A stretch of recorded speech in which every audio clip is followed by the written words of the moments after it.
Saddam Hussein مسلم تاریخ کا ایک ایسا بہادر اور نڈر شخص تھا جس سے یہودی خوف کھاتے تھے اور صدام کا نام سننا بھی پسند نہیں کرتے تھے۔ صدام حسین اکثر اپنے دیے گئے انٹرویوز میں بتاتا رہتا تھا کہ میں ایٹم بم اپنے ملک کے لوگوں کے لیے نہیں بنا رہا، بلکہ یہ میں اس لیے بنا رہا ہوں تاکہ میں یہودیوں کی نیندیں اڑا سکوں۔ ایک دفعہ صدام حسین سے متعلق اسرائیل کے وزیر دفاع نے کہا تھا کہ یہ ایک پاگل شخص ہے جسے نہ تو اپنی فکر ہے اور نہ ہی لوگوں کی۔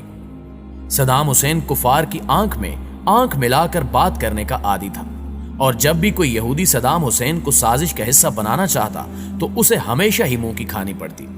دوستو، یہی وہ حکمران تھا جو ایک خاتون کی فریاد پر اسرائیل پر چڑھ دوڑا تھا اور اسرائیل کے دارالحکومت پر 40 میزائل داغ دیے تھے۔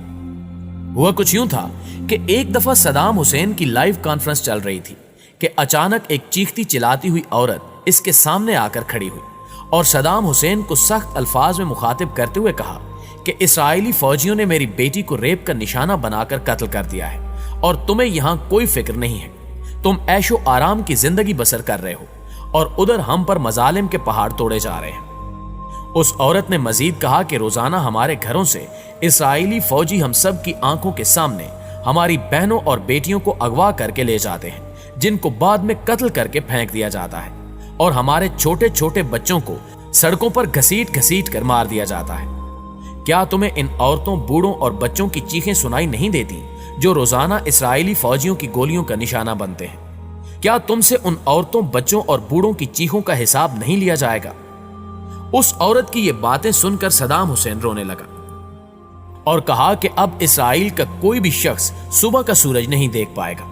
اور جس طرح یہودیوں نے ہماری ماؤں بہنوں کو رلایا ہے، میں اسی طرح ان کی چیخیں نکلواؤں گا اور ان کو تہس نہس کر کے رکھ دوں گا۔ لہٰذا اس کے فوراً بعد صدام حسین وہاں سے اٹھا اور فوجی قیادت کی ایک میٹنگ بلائی جس میں اس نے اسرائیل پر حملہ کرنے کا حکم جاری کر دیا،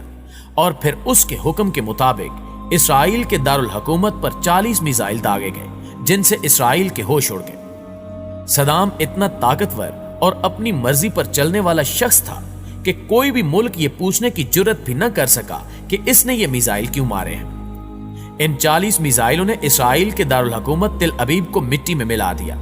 جبکہ بڑی بڑی بلڈنگز تباہ و برباد ہو گئی اور ہزاروں یہودی جہنم واصل ہو گئے۔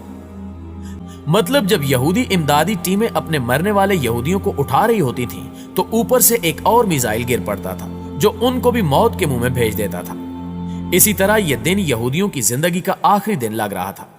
لہٰذا تمام یہودی چوہوں کی طرح اپنے اپنے گھروں میں چھپ گئے اور مرنے والے یہودیوں کی لاشیں ویسے ہی سڑکوں پر پڑی رہیں جو کتوں کی غذا بنی۔ صدام حسین کے حملوں سے لگتا تھا کہ آج کوئی ایک بھی یہودی بچ نہیں پائے گا، لیکن اللہ کو کچھ اور ہی منظور تھا، اور آخر کار کچھ یہودی ان حملوں سے بچ نکلنے میں کامیاب ہو گئے۔ مگر آج بھی یہودی صدام حسین کو ہٹلر ثانی کا نام دیتے ہیں اور صدام کا نام سنتے ہی تھر تھر کانپنے لگتے ہیں۔ ناظرین گرامی، چونکہ اب یہودی اور دیگر کفار جان چکے تھے کہ اب ہم نے عراق کو ظاہری طور پر چھیڑنے کی کوشش کی تو یہ ہماری نسلیں تباہ و برباد کر دیں گے،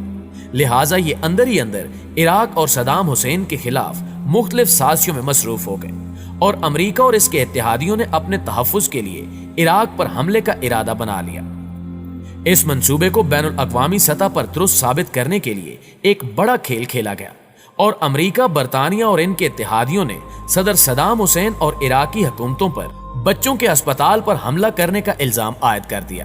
جس کو ثابت کرنے کے لیے عالمی میڈیا کے بڑے بڑے اداروں کو اربوں ڈالرز کھلائے گئے اور دن رات پراپوگنڈے کی ویڈیوز چلوائی گئیں۔ اور پھر جب بین الاقوامی سطح پر امریکہ یہ بیانیاں پھیلانے میں کامیاب ہو گیا